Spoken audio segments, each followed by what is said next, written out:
સાચો Valentine day મનાવો હોય ને તો મારા કહેવા પ્રમાણે તો હું તો એટલું જ કહું છું કે તમારા ઘરમાં જે સ્ત્રી, માં, બેન અથવા પત્ની બનીને જે છે ને એ બધાને ખુશ રાખો બસ.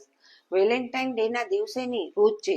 અને વેલેન્ટાઇન ડે ના દિવસે ખાલી એટલું એ કહેશો ને કે વાવ શું રસોઈ બનાવી, હું તો કહું રોજે તમે એની ખાલી રસોઈના વખાણ કરી દો, એટલી ખુશ થાય. એટલી ખુશ, એને કાંઈ ન જોતું હોય, એને તમારા બધાની સંતુષ્ટિ જ જોતી બસ, કે હું જે કાંઈ કરું છું એમાં મારો પરિવાર ખુશ છે ને બસ, એટલી ખુશ થઈ જાય. તમે ખુશ હો ને બધા એટલે ખુશ થઈ જાય. એને બીજું કાંઈ ન જોતું હોય તમારી પાસે. તમને એમ લાગે છે કે ગિફ્ટ જોઈએ, એની સાચી ગિફ્ટ તો આ જ હોય છે કે તમે બધા ખુશ રહ્યો. તો બસ આખું વર્ષ ખાલી એ ક્યારેય પણ રસોઈ બનાવે તો થોડાક વખાણ કરી દો.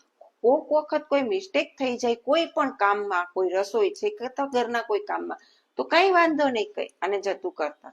કેમ કે એક દિવસ પણ એ બીમાર પડી જાય છે ને ત્યારે તમને બધાને ખબર પડી જાય કે ઘરની હાલત શું થઈ જાય. એટલે એને ફીલ કરાવો કે તું અમારા માટે, આ ઘર માટે કેટલી ઇમ્પોર્ટન્ટ છો. તારા વિના આ ઘર ઘર નથી, તારા વિના અમે કાંઈ નથી, એવું એને ફીલ કરાવો. અને હા, વેલેન્ટાઇન ડે ના દિવસે બારે લઈ જાજો, જમાડજો અને ખુશ કરજો ને ગિફ્ટ એ આપજો. પછી મારું નામ આવશે કે હું આમ બોલી ને એટલે અમને ન લઈ ગયા, એટલે ભાઈ લઈ જાજો